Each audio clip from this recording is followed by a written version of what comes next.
on the 27th, Comp Sherman had grown impatient with trying to cut the last railroad from the east.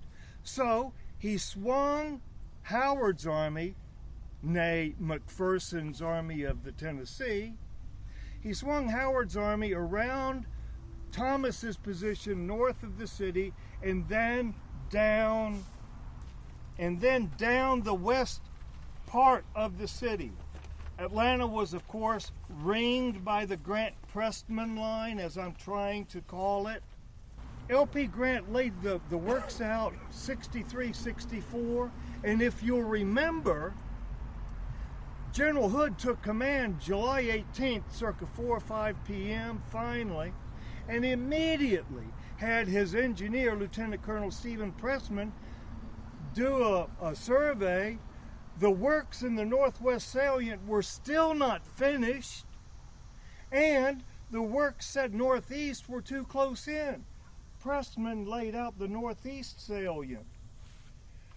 Wheeler has not yet left, pursuing McCook and Stoneman.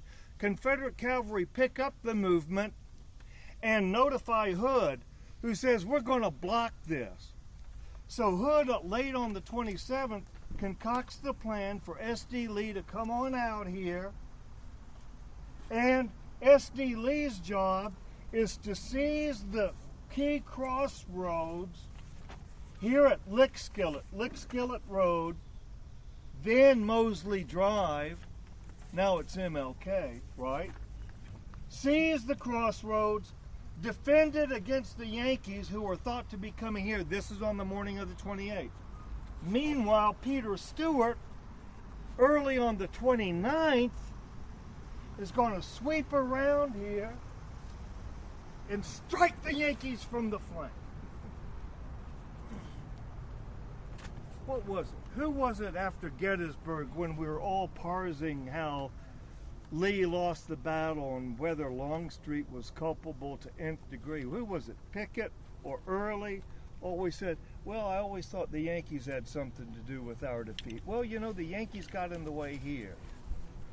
Because when Lee, circa noontime, late morning on the 28th, is coming up, he finds that the Yankees, 15th Corps, Harrow's division, has already gotten the high ground.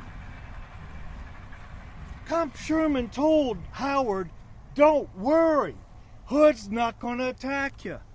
Howard knew Hood from the point and said, Comp, I'm not so sure.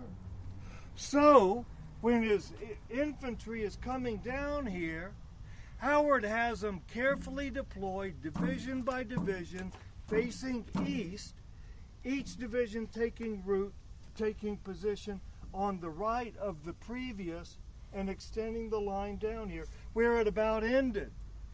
That's when M.L. Smith's division and the rest of the 15th Corps refused and turned his line around.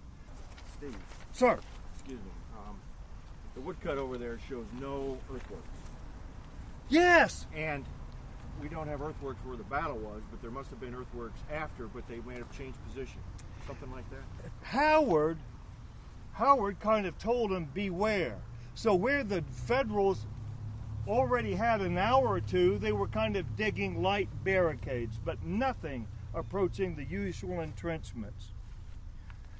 Then, again around 11 a.m., when some of Logan's infantry start coming up against rebel cavalry vedettes, they know for sure rebels in the neighborhood. This portends an attack, and that's when Howard and Logan said start digging in. So you have slight entrenchments with buttressing from the church pews. I just call it, Grant, the southeast corner of Mosley Park. So not only are the Federals on the defensive, they have slight works, but they are numerically superior to the piecemeal Confederates. And fourthly, it's a hot as hell July day. More than one Confederate commander talks about how the men were fagged even before they got to their initial stepping off point for the assault. Remember, they've marched 2 miles late morning, July 28th, from the west part of the works. So those 4 factors contribute to the failed attack. One thing we should not credit as a factor in the Confederate repulse: the lack of elan on the part of the Southern troops. Now, I'm a John Bell Hood man. General Hood did not do his reputation much good when in his after-action reports he talked about the lack of ardor, the lack of enthusiasm in the attack. Now, in truth, General Manigault talked about how some of his troops wilted in the attack.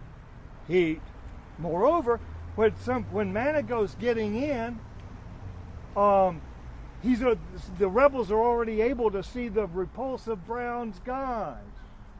That does not do much to fetch up your own battle order when you see your own bloody guys coming back. So there was some lack of spirit among some of the Confederates, but Hood, in my opinion, did not do his reputation well when he blamed that the attack of the Confederates at Ezra Church was not delivered with sufficient impetuosity. Where's Dr. Jones? Behind you. Dr. Jones, what would you add? Morgan L. Smith, Clayton, Brown.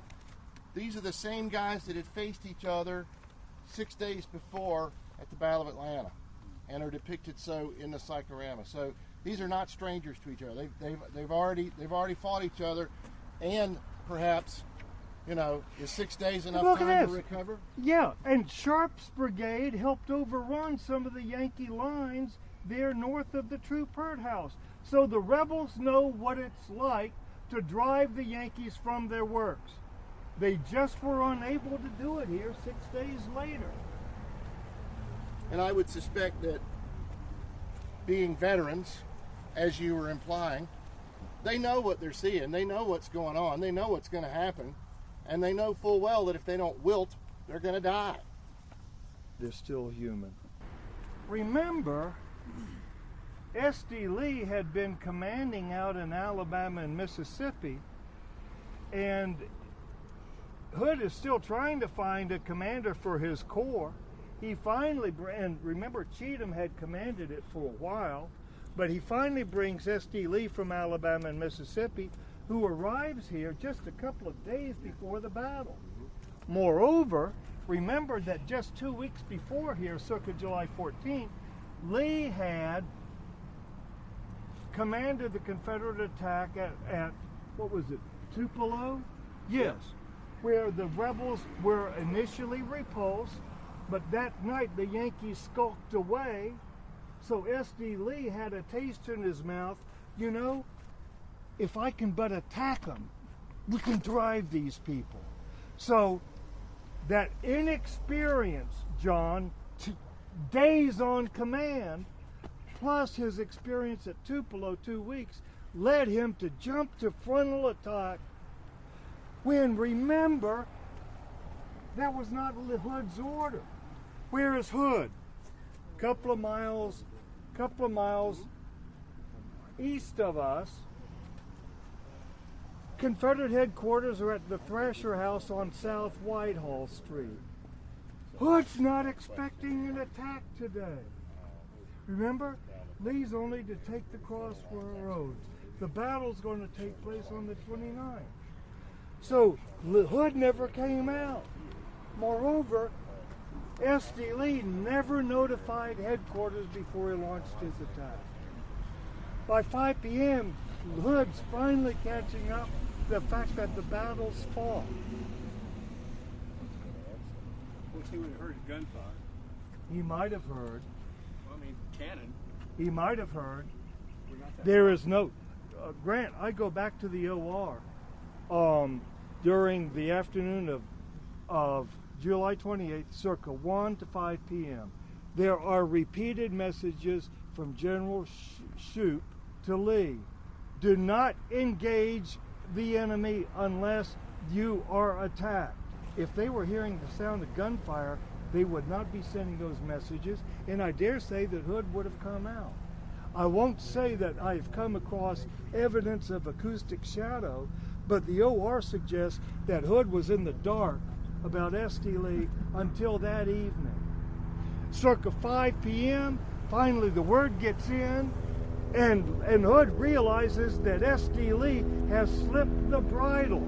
So who does he send out? Hardy. By the time Hardy arrives here, 6 p.m., the fight show